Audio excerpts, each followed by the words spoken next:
Part 2। आने के उस पार समीर को लग रहा था कि वो किसी थांदे पानी के अंदर डूब रहा है। उसने चीखने की कोशिश की, पर उसकी आवाज उसके गले में ही फांस गई।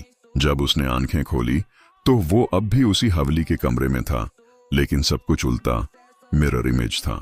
दीवारों पर लगे फ्रेम उल्टे थे, घड़ी की सुइयां पीछे की तरफ घूम रही थीं, और सबसे डरावनी बात, वहां कोई रोशनी नहीं थी।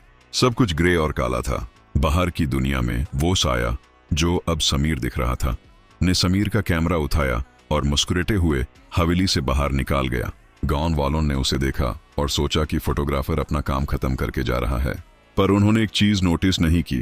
धप में उस समीर की कोई परछाई, शैडो नहीं बन रही थी। वो शहर गया, समीर के घर गया और उसकी जिंदगी जीने लगा, पर हर रात उस आने के पास जाना पड़ता था ताकि वो अपनी असली शक्ति बरकरार रख सके। इधर आने के अंदर समीर तड़प रहा था। उसने देखा कि उस कमरे में वो अकेला नहीं था, वहां और भी लोग थे। वो सब जो पिछले 100 सालों में उस आने का शिकार बने थे। उनके शरीर धुएं जैसे धुंधले हो चुके थे। एक बुजुर्ग आदमी समीर के पास आए और बोले, बेटा, यहां से निकालने का सिर्फ एक ही रास्ता है। अगर बाहर वाला शख्स आने को तोड़ देगा तो हम सब हमेशा के लिए मिट जाएंगे, लेकिन अगर तुम यूस आने के सामने लाकर उसका असली चेहरा दिखा दो तो तुम बदल सकते हो।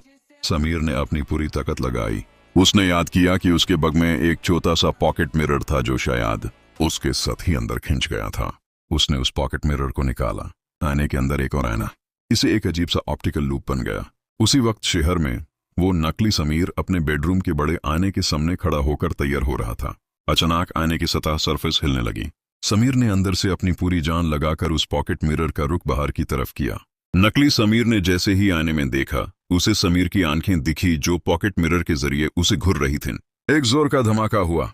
शहर वाले घर का आईना चुरे चुरे हो गया। अगली सुबह समीर अपने बेडरूम के फर्श पर गिरा हुआ था। उसका शरीर दर्द कर रहा था, पर वो असली दुनिया में था।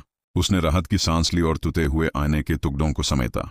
लेकिन जैसे ही उसने एक छोटे से टुकड़े को उठाया, उसने देखा कि उसकी अपनी परछाई आईने में पलक झापक रही थी, जबकि समीर की आंखें खुली थीं।